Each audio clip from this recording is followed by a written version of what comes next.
So, all right, so let's take this even back to a negative part again. When did the kids start coming after you for it? Or did they? Like bullying me? Is that what you're saying? Well, just making fun of you. Everyone gets made fun of, but you had to have been a target. Okay. Honestly, my whole life I only had one kid who would make fun of me, but it wasn't because of me. He would make fun of everyone. So he was a bully. That was in kindergarten. And Oh, God, I had him all the way to high school, Carlos. I'm mad now. Just to tell you how bad he was, the day he moved out of the block, my block, as soon as his car turned the corner, all the kids came out and started, yeah! You know, yeah. He was that bad. And he was the only kid. One time... That's like something from a comedy film. One time he had Play-Doh, he put it in his mouth, chewed it, swallowed it just to throw it up on my shoe. What? Yeah. But And throw it up? That wasn't just because of my... That was just because he was a... You know? That's disgusting on so many levels. But then... So that was the only person that really has given me a hard time. The other... there hasn't been anybody who has given me a hard time. And that makes me feel better about humanity. Well, the thing is... this is what I believe. This is what I think.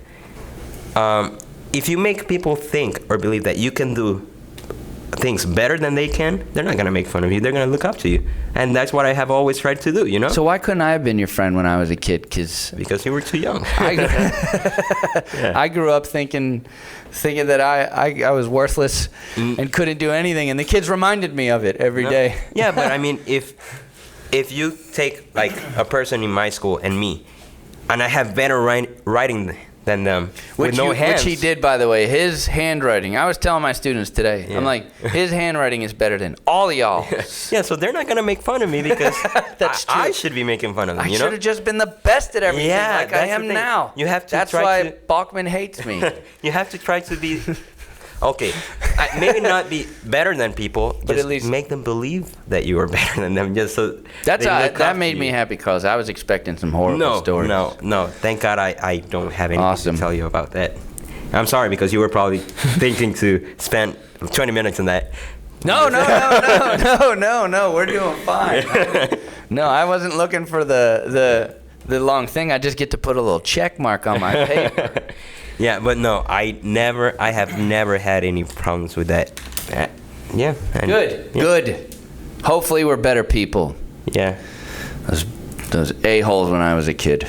No. I was a weak kid, though, I won't lie. Cry. Oh, me too. Mommy. Me too. When I wouldn't get what I wanted, I would cry. Like, for example, the piano. When I would ask God for it and I would not be able to do it, I would cry. You know, because I really wanted it. And... So yeah, that's normal. Which is crazy, because I would ask God for hands. Well, okay. But you had already accepted those weren't coming. I used to ask God for hands, and it was till the day I understood that He had a purpose for my life like this, that I was like, okay, so just show me what my purpose is, you know? Because if He gave me hands right now, then what's the point of my life now? Time out. You still have a life, though, Carlos. I do. But then... I just messed up His plan, you know?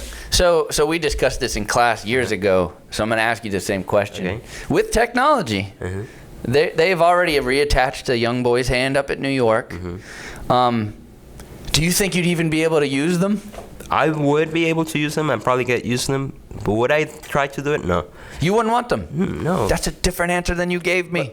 Oh, seriously? Yeah, back in high school, you're like, yeah, I would love to have the robotic hands. That was probably when I had my prosthetic arm, though. So those are probably... Maybe it was 10th grade. Those look better than what I used to have. But since now I've gotten used to living like this, I'm like, no. Good. Why would I want to go back to the way normal. I was before? Yeah. Like, those things, you probably still have to put straps around. You know, that if technology was to progress, they would be able to input it right to your brain, and you would, touch. I mean, are we at that point yet? I mean, a few years. I mean, you'll be alive. Okay, so right now my answer is no. Maybe in the future then. Because maybe But it was interesting you said that it would change me. And that's probably true. It would, yeah. Because every other person that knows you, or at least superficially knows you, not like us, not like the orphans and all that, but we would assume that anybody would immediately act on it. Oh, that would probably... But then it's not stop them. My getting free stuff, though, because right now I get a lot of cool things just because I have a disability. when I go to Busch Gardens, and I told you, Yeah, we get to front of the skip line. line just Yeah. because I have no hands. And you do it with people like Tasvik and all them, right? Yeah. Who'd you go with? I went with my youth group. And yeah, it was like 17 people, and we all got to skip line just because I have no hands. I guess people think because you have no hands, you can't stand up and wait. But hey, let them think that. Let them think right? that. No, they don't want to get sued, Carlos. I would not do that. They don't want to get sued. Yeah. All right, so here's one.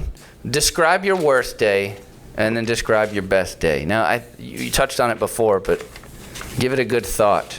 And you talked about the worst day once to me. Yeah. That's yes, the day? Yeah. So I'll let you talk about it. Okay, I'll talk about the best day of my life first. So. Okay, if that's better.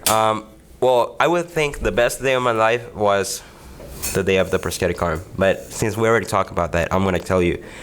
The best day of my life was when my life changed from being a sad life to a happy life. And I remember that day. That was the day where I was in my room and I wanted to play piano. And I told God, I really want to serve you. And I think I made it clear. I wanted to serve God. And I was like, but I can't do it without you. Okay? I want to play the piano for you. I don't want to play it so people get impressed by what I do or that people go, wow, or meow, doesn't matter. I do it so that people see what you can do. And I told God, so what I'm going to do today is I'm going to get rid of my plans. I'm going to throw my plans to the trash, and I will accept the plans you have for my life. That day, when I understood that my plans are crap, that whenever you live with the plans that God had for your life, that's when you become happy. Because everything just works right. Everything just goes smoothly. Doesn't mean I haven't had hard days after that or anything like that. But no, everything just turns out to be good. And that was the best day of my life because it was the day that I stopped worrying about what I wanted to do for myself. And I just accepted, okay, I'll do just what God wants me to do.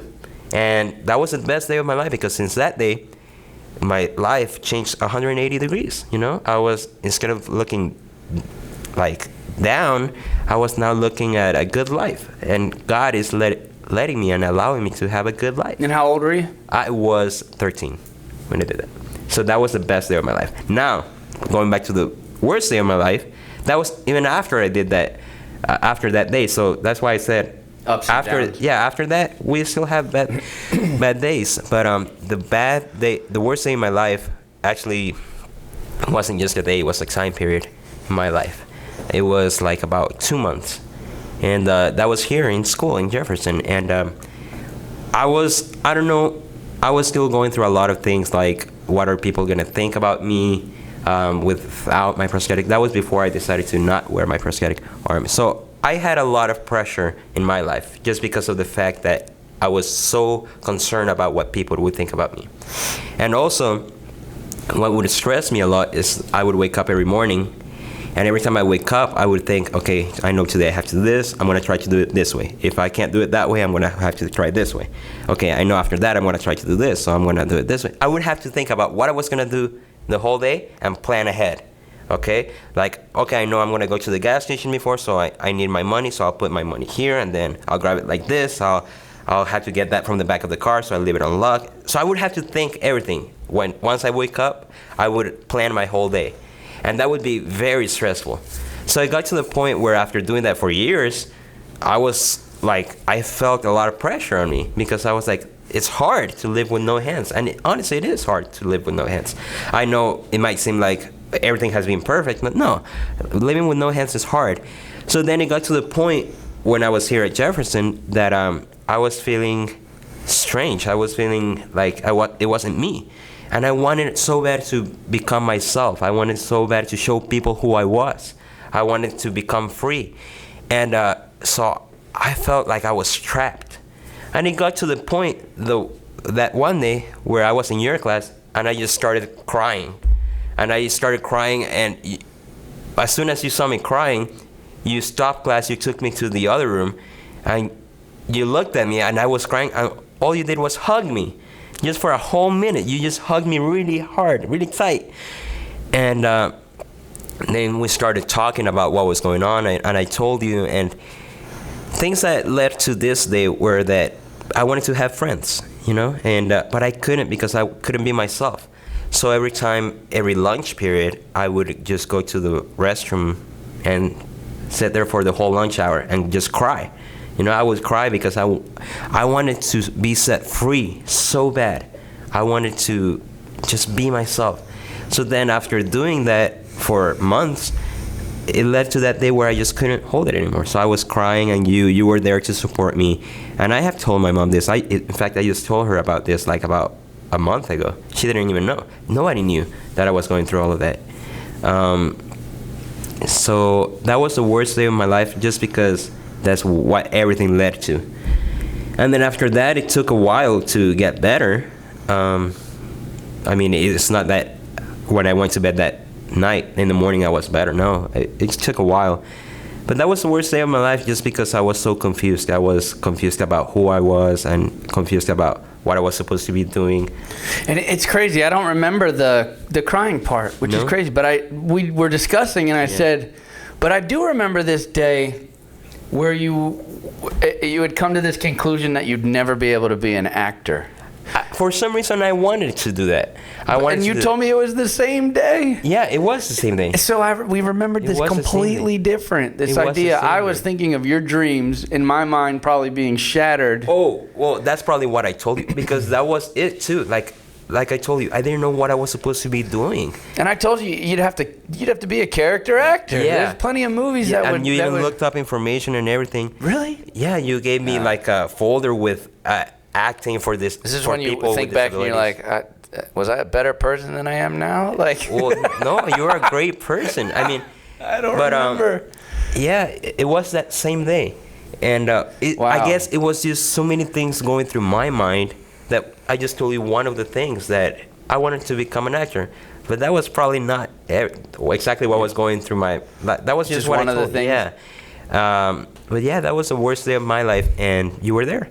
And also, I believe that God puts people in your life that He knows will support you, and He knows will be of a benefit for you. And you were one of those people. Thanks, for my man. life. Yeah. I don't want to cry. So I thank you. And if you want, I can start playing the music. So you can cry.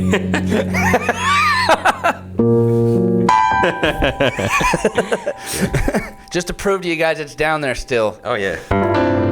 Although you probably could pack it up and put it away without us even noticing. Oh, yeah. That's one thing. With my friends, before I used to play video games with my feet. So I would sit down, and just play the video games with my feet and be eating a sandwich at the same time. Yeah, you guys try it. Yeah, try it. Let's see. Send me a video. Yeah, that's right. Yeah. But, yeah. Yeah, so tell us all the crazy things you're able to do. Well, let's see. Well, one thing I can't do is eat and drive at the same time. I hope no one tries it. But I can drive. I won't deny I haven't. I can drive. That's true. Do you 2-foot drive or is 1 foot? No, just one. I mean, just the right normal, foot? Just normal. Yeah, I know. I tell Emily. She drives 2-footed. She's not normal. Oh, really? That's I not blame normal. her mom. I blame your mom, Emily. No. I mean, I just try to. It just, if you could reach, you could pull it off. Oh, I can reach. I just got this picture of that guy from Star Wars. You know who I'm talking about? No, I don't know. The guy who drove his pod racer with his feet. No, I haven't seen that movie, honestly, so I don't know. Right now, whoever's editing this video, flash up the picture. It does you no justice, by the way. But I could do that, though, but it's just not comfortable. Yeah. It doesn't make sense. I had this idea that you had a special thing for your car, but you don't. I have nothing. Yeah. No. So turning. So this is just a logistics thing with physics. How do you do a full turn then? And it doesn't slip off? No, it doesn't. Oh, gosh, no. you already drive better than half this country.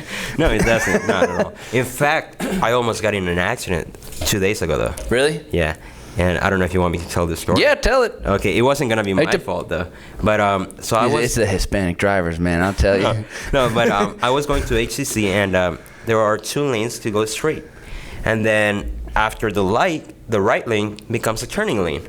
Okay, but it's a really long one. So I saw that there was a lot of traffic in the lane to go straight. So I was like, okay, I'll keep going on the right lane, and after the light, when it becomes a turning lane, I'll use merge, you know?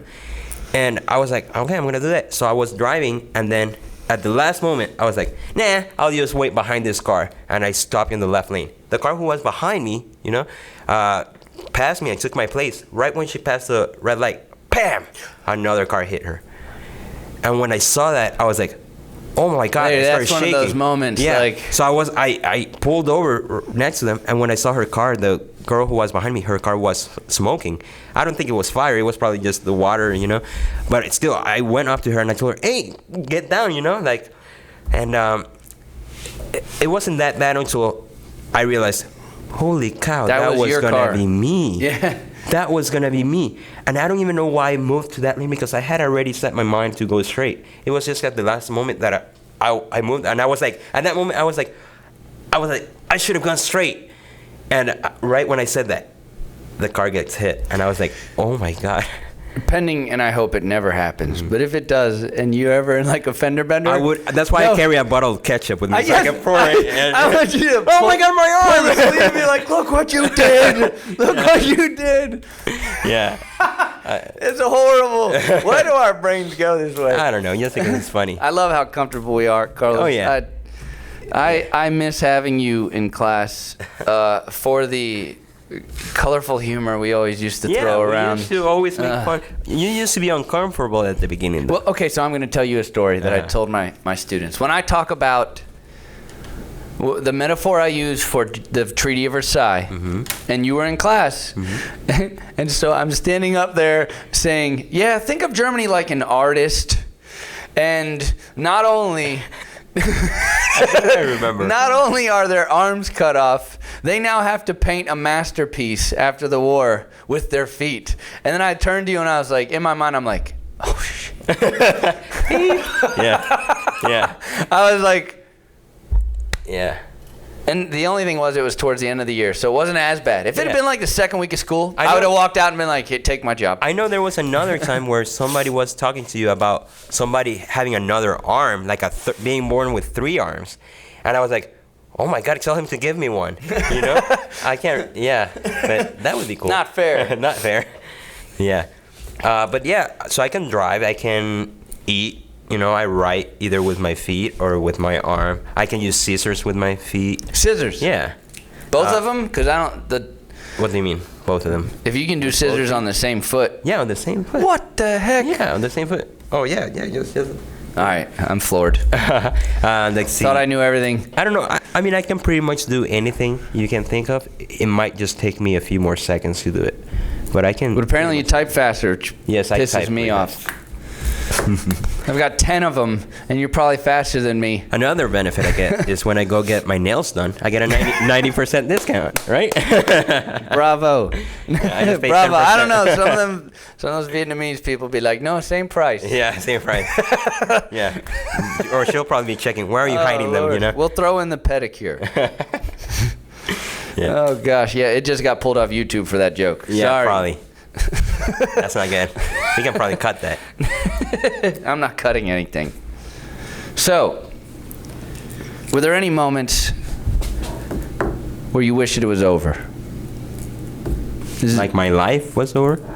This idea, you said earlier that this was a moment where you're just like, you know what? I'm trying to do God's work, and He's not allowing me to do it. No. But you never gave up? No, I've Love never. it. I mean, I've thought about what people do and they kill themselves. I've never thought about doing it, just because I know that it's not over yet. You know, like there's still a lot more that I haven't seen, and I know there's a lot more better things coming. Always. So that's why I'm like, God can see your whole life. That's what I believe. He has seen you from the day you were born, and He has seen the day you died. And the fact that we're here is He saw something cool. He saw something nice in our lives. So who am I to ask God, please end it here? Maybe the next day is when something good was going to happen, you know? It's awesome. So I have never thought about that.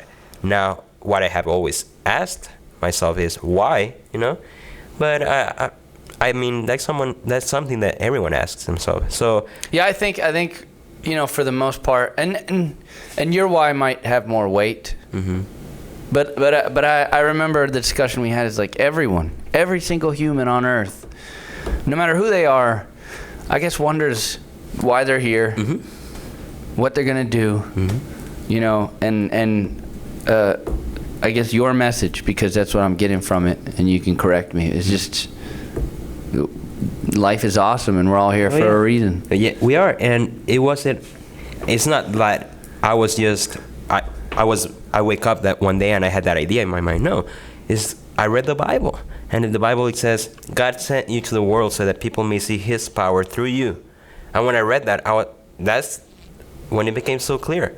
I'm here so that people may see what God can do through me, you know? Not what I can do, because I can't play the piano because of me. I can't play the drums because of me. I do it because I've had faith in God, and that's what I've asked him my whole life. God, I want to be able to do stuff for you. Not because I want to impress you. I don't want to impress anybody. And that's something I always say. I don't do anything to impress you. I do it so that you may see what God can do. And I know I'm bringing him up a lot, but that's what I believe. And the next thing I wanted to say is, I'm sure you've caught on in the past 6-7 years, Carlos, that I'm not uber religious. Right. I do a very good job of not judging and all that stuff, and there's no reason to judge, but I would challenge that idea that someone like you was definitely, I don't want to challenge that idea. I want to challenge anyone who would say this isn't true. Mm-hmm. You were sent here for us, buddy. And and it's got to be the craziest feeling having someone say this to you, but we selfishly are thankful for you, for us. The stuff you have done for us is incredible. I wish I could explain it to you. And it's not only me. People are always looking at everyone. Like, for example, when I'm like, I told you, when I go to Starbucks, people are like, hey, or in fact, Sunday, I went to Starbucks and somebody, when I was leaving, they were like, Carlos, and they said hi. And I was like, hi, how are you? And I didn't even know who that was. And people are always looking at you. They may know you from somewhere. You might not know them, but they're always looking at you. So if they see that, even if you're going through a hard time and they see that you're happy and you're not letting it bring you down, they're going to want that. They're going to be like, I want whatever he has, you know? So it's not only what we can do in public, it's what we do in our daily lives. And so I have set my purpose in my life to be that no matter what I'm going through, I'm going to try to be happy, because I never know who's looking at me, you know? I wish that I could inspire people just by the way I live. And you do. So thank you. So to come, from a person who only got to see you 50 minutes a day then, and once every 3 years now. Now. Yeah. Or twice every 3 years. Right. It never went away. Good. You're always in the back of our minds. And what I'm trying to say is it's not only because of my hands. People are always looking at you. People are always looking at everyone.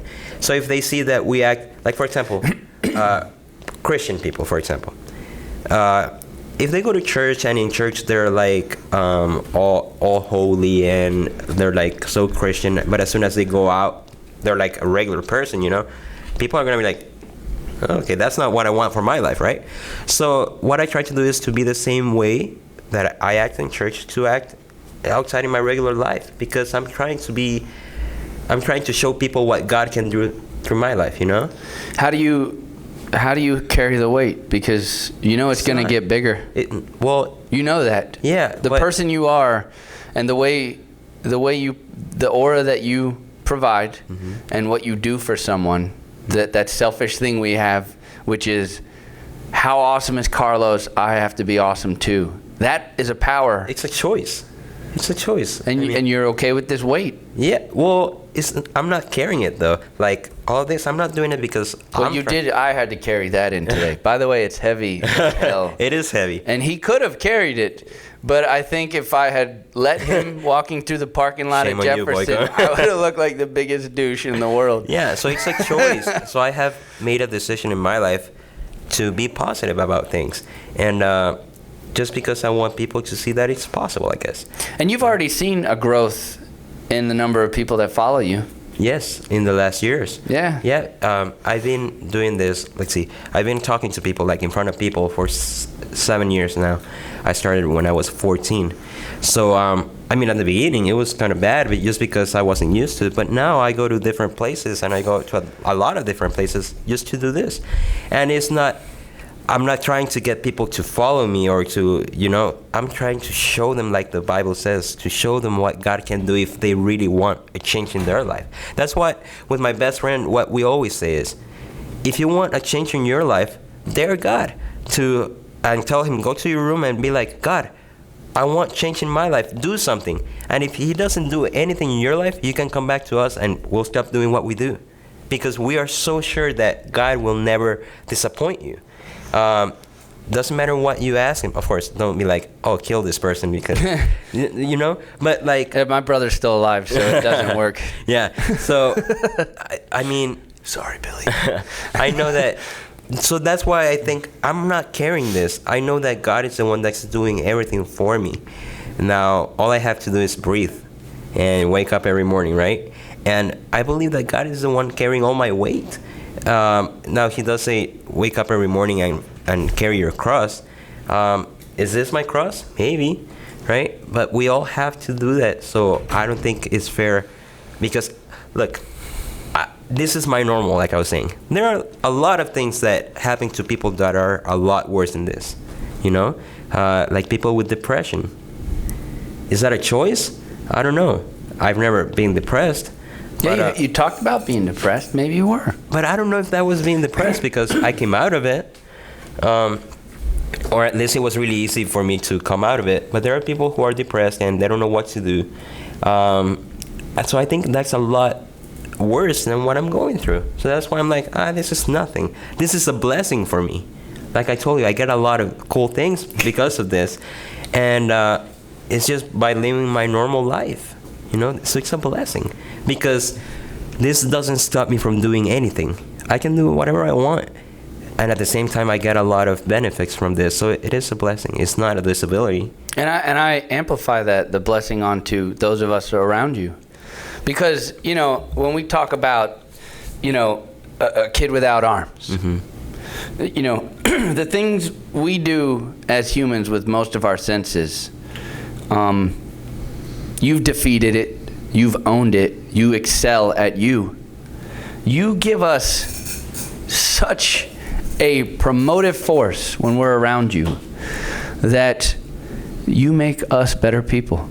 That's good. And that's the coolest thing. And I'm, like I said, I personally, as a human, not as your teacher, but as someone who is thankful to have had you in my life, you have made me a better person. And that's good. And like I said, I don't think it's because of me, right?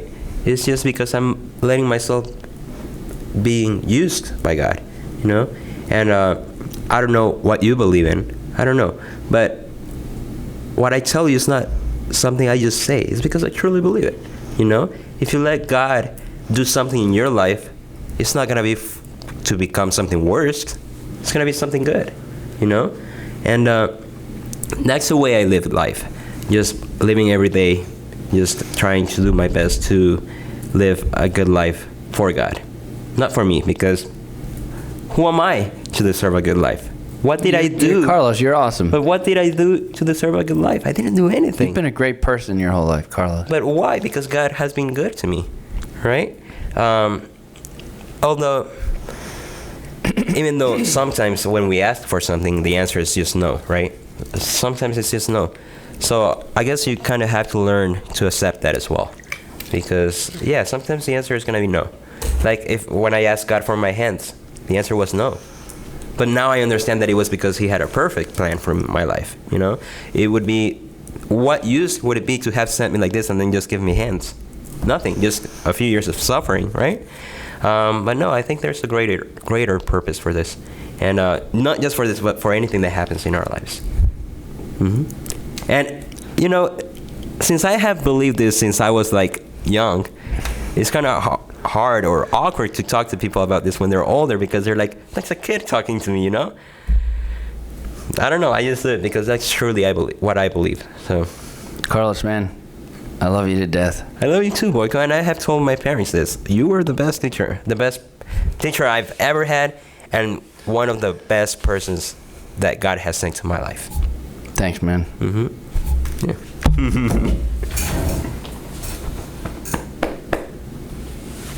Thanks for coming, buddy. Thanks for coming in, Carlos. No problem. Send us out with a nice song so I can All go in right. the corner and cry.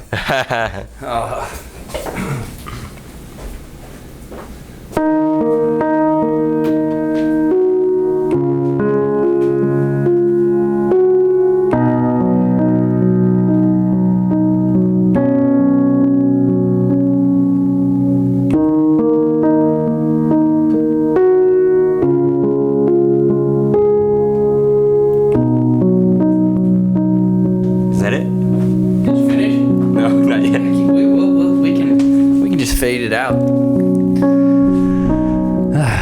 Thanks for coming in, man. I love it. Absolutely love it, Carlos. I hope I'm always around, or you're always around to see.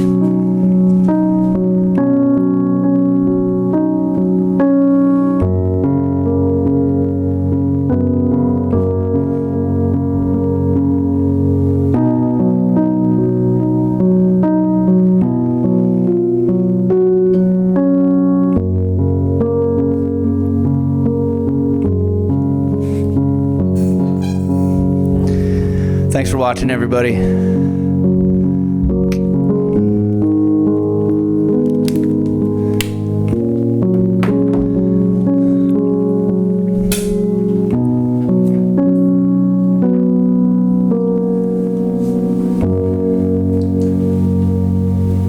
Great job, Carlos, man. Yet again, thanks for coming in. No problem. Anytime.